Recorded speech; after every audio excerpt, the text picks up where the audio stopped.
Well, we're back to do the newspapers. Mamavi is around the studio. Mamavi, good morning to you. We also have on stream. Is it that you're struggling to, I don't know, introduce me? Yeah, like it's I'm just that too nice. You don't have anything to say. Who made this one? This is Ajoy Yeboah. Charlie Ajoy Yeboah. That's on Queen Elizabeth that you. Let's say hello to Evans, Spencer, and Israel. Good morning, gentlemen. Evans and Israel. Ah, great. Hello, good morning. Yeah. Hello, hi. Hey. Charlie, easy move there. Charlie, take it easy. I bet, where are you going? Evans, how was your sleep? Hello. You look like you didn't sleep well.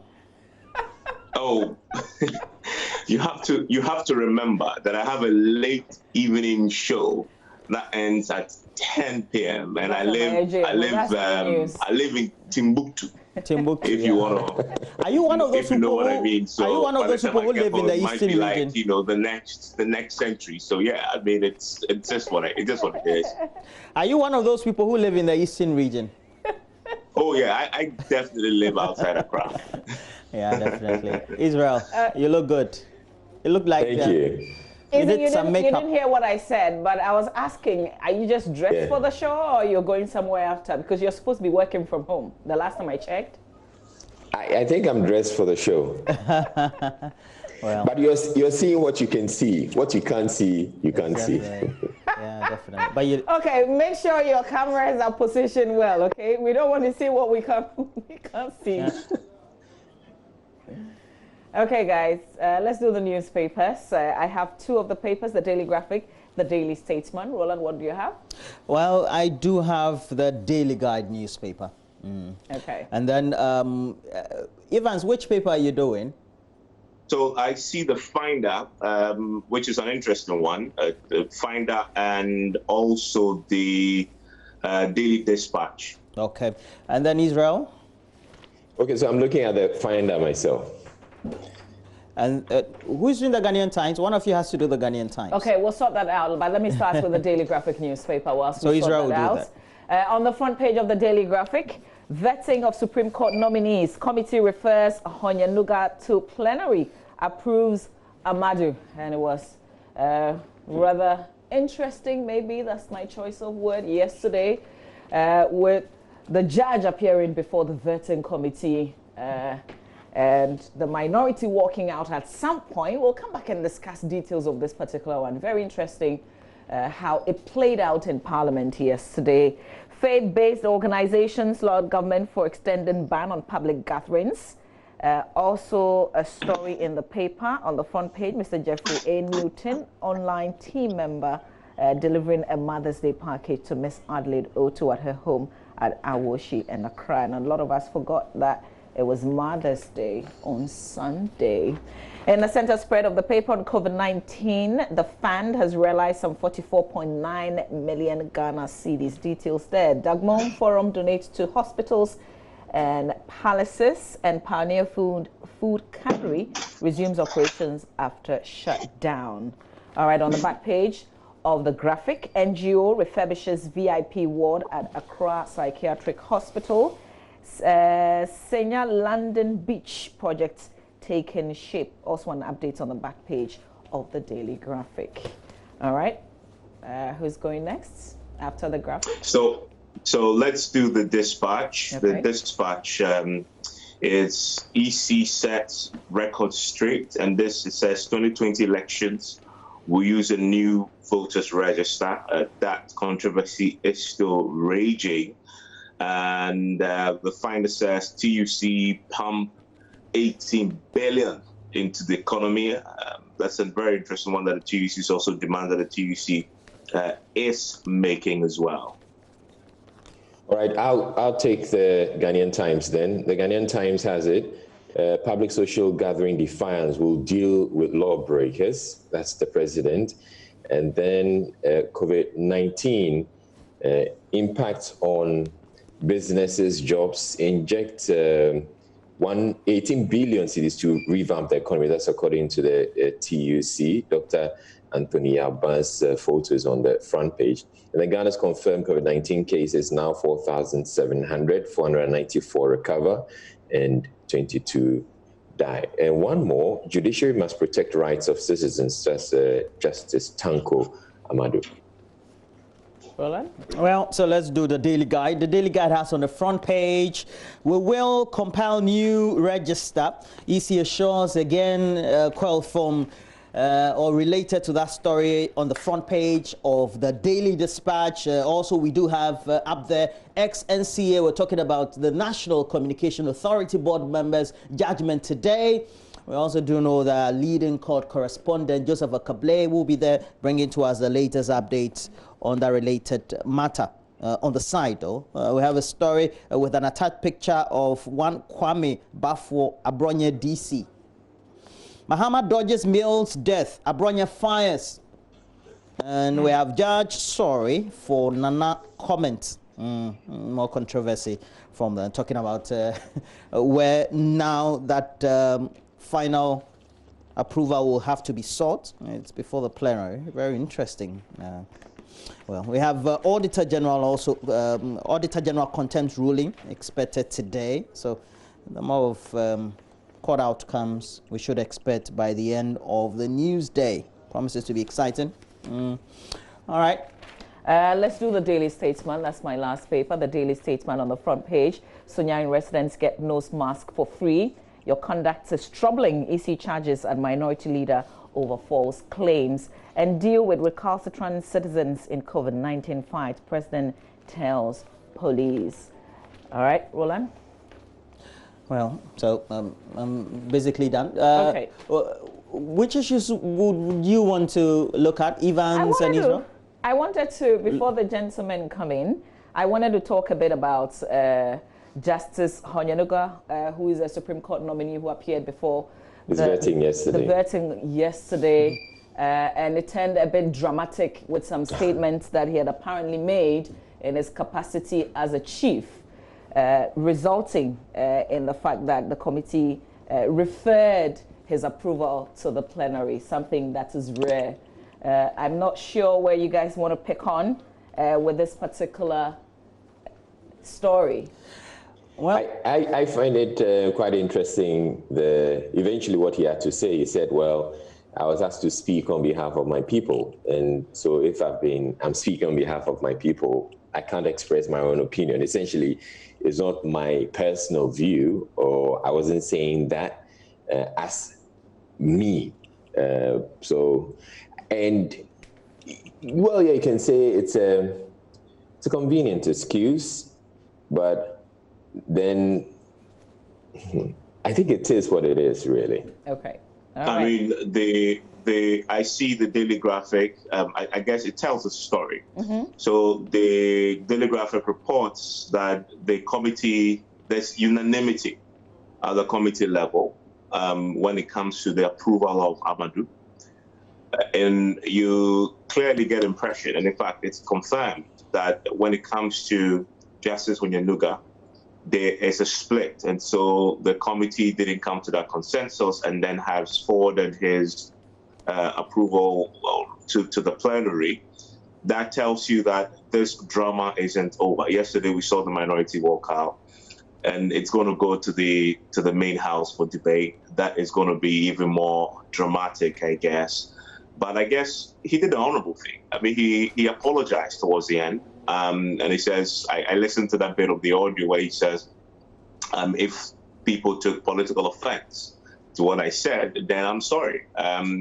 That is what you do when I guess issues come up that people feel offended by, and questions about the code of conduct were raised to him. And within that context, I guess, I don't recall the last time anybody appeared before the committee, let alone a judge of a superior court, somebody who's been nominated to the Supreme Court, who takes up an issue, and I haven't heard the side that obviously feel aggrieved that his pronouncement concludes by apologizing. That's a significant one for me. Now I have to say that I was very much close to one, now is Justice of the Supreme Court, Gabriel Poimang. And Justice Poiman, at the time, just a normal lawyer, was with the PNC, and I was very close to him. He was nominated by ex-President Mahama, and for 3 hours, his vetting was held up because there was a petition over a parcel of land. The pastor had a difficulty with him, but also there was another issue that some members, as well as some other lawyers within the legal profession, had with an issue he had at the General Legal Council. So, but it was because he was a political figure. He was a member of the PNC. He held a position as a national executive of the party. And so when his nomination was made public, of course, you know the hue and cry at the time.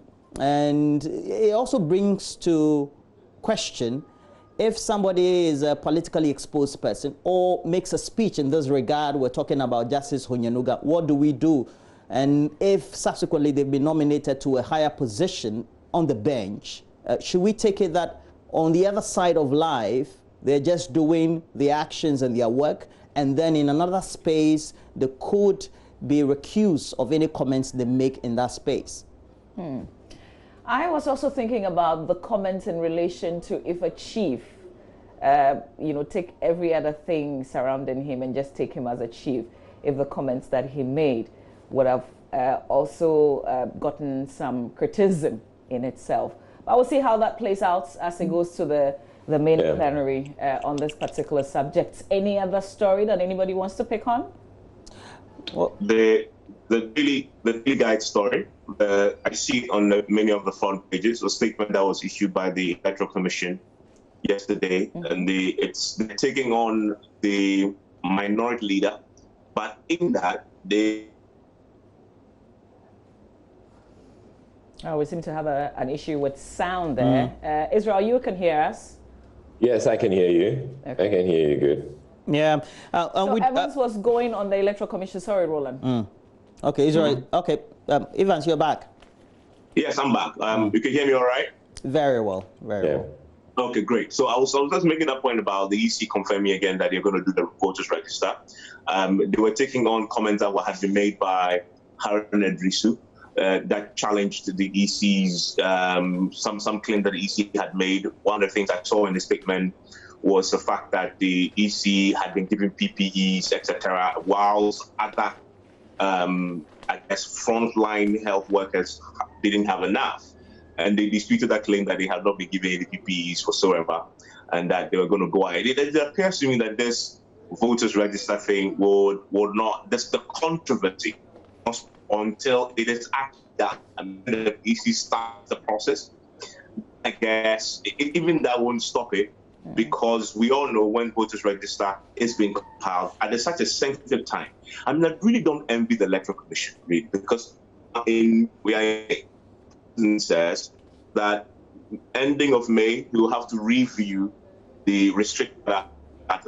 Yesterday, you speak to the experts on PM experts, they tell us that even May, and they see those scenarios where May and the factors and the signs that we need will be the president to lift any of the restrictions. If that is true, then you're looking at June also, possibly coming by. And then you have less than 5 months to the elections. Can the EC do this within that time frame? It's a big, big unknown. Let me be a bit controversial here regarding the EC and the voter registration. We have seen people form queues. And during the lockdown, when food had to be given out to the vulnerable, they had to form queues, and yet they had to respect the social distancing protocols. And that was allowed to happen. Could we do that? Or could the EC get to have that done by observing the social distancing protocols, so that if they necessarily want to have a new voters register or register people, we could do that. Same for the NIA. I mean, and you look all around the world, people going into shops, they're having to respect the social distancing protocols. So yeah, I'm asking myself, could that happen, or could that be allowed to happen? And but I would also move on to the Finder, which has on its front page, TUC pump TUC wants government to pump 18 billion cedis into the Ghanaian economy. Another thing it's asking for, it supports borrowing from the Heritage Fund, and then it also wants law on BOG financing of budget deficit to be relaxed. This, I said, really, we don't have much of a choice but to relax this law on BOG financing of budget deficit, because really, we can't help it. Everywhere around the world, this coronavirus thing is impacting virtually everything, and we didn't expect this to happen. I don't think that when they were drafting the law on BOG financing of deficits, they had COVID-19 in mind. And so, yes, if that has to happen, why not? And right there on the front page of the Finder, you have the story of businesses of coffee makers, hair drivers in sharp decline. And really, it's not just about coffee makers and hair drivers. Everybody has been impacted so badly by this COVID-19 pandemic, and something has to be done. I'm not sure, though, that government has Ghana has 18 billion cedis to pump into the economy as the TUC is demanding. Yeah, and then, just to also touch on something that you talked about, still in the Finder, the TUC has given out some preliminary assessment of job losses. They actually named some organizations and the number of staff that they've had to lay off because they're struggling to pay salaries. So they named Ibis Styles Hotel, for instance, 105 staff, and according to the TUC reports, with a staff strength of 105, the hotel has closed down, leaving skeleton staff whose salaries have been cut. The closure of the airport and the borders had affected businesses. 203 staff, they also mentioned, with Alisa Hotel also going through a similar situation. The African Regent Hotel with 162 workers. It goes on and on and on in the Finder newspaper. So, yeah. As for the hotels, it's obvious that a lot of them will be impacted. Virtually every one of them, each one of them will be impacted. So it turns out that before or at the very start of this, when there was mandatory quarantine, a number of the hotels actually got to host or to keep some of the travelers who had arrived in mandatory quarantine. And probably that was just about the only relief they had. After that, yeah.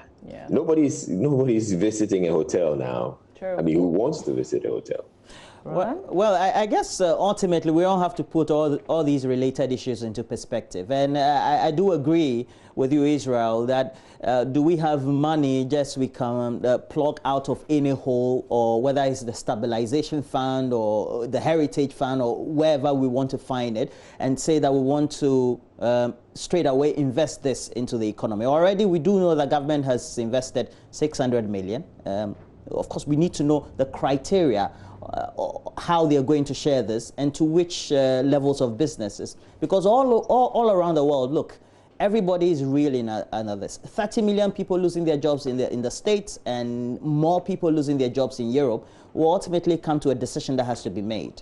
It has to be a win-win situation. We, as workers, would have to sacrifice. At the end of the day, the employers also need to sacrifice as well. I don't know where we can meet each other in the middle, but something has got to give. Certainly. Certainly, right. Something has got to give, because we can't keep going this way. We can't do things as we've always known. These are not normal times. Yeah. All right, Roland, is there a story you want to highlight on, or we go to myjoyonline.com? No, we can go to myjoyonline.com. All right, definitely. Take us through it then. Okay, so we have myjoyonline.com. Claim of COVID-19 infection peak in Ghana is a myth. KCCR virologist. And well, you scroll up and there are no political cases. Honyanugan tells appointment committee on the side. There's a story about moving away from enhanced contact tracing, focusing on mass testing. Global health experts is advising.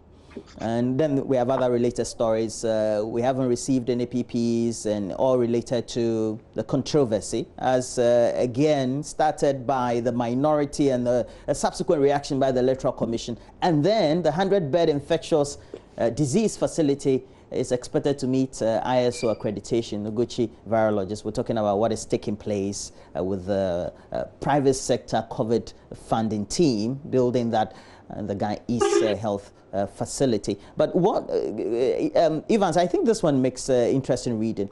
What the global expert is advising about the need for mass testing. I'm not sure that there's any particular country in the world that has been able to do testing en masse in its population. Of course, you do that, but it also means that you have to spend a lot, and a lot of resources will have to take place. Just a minute on that. I mean, I think Germany seemed to be, it has become the gold standard for a lot of testing. We also seen what the South Korea and Japan were doing.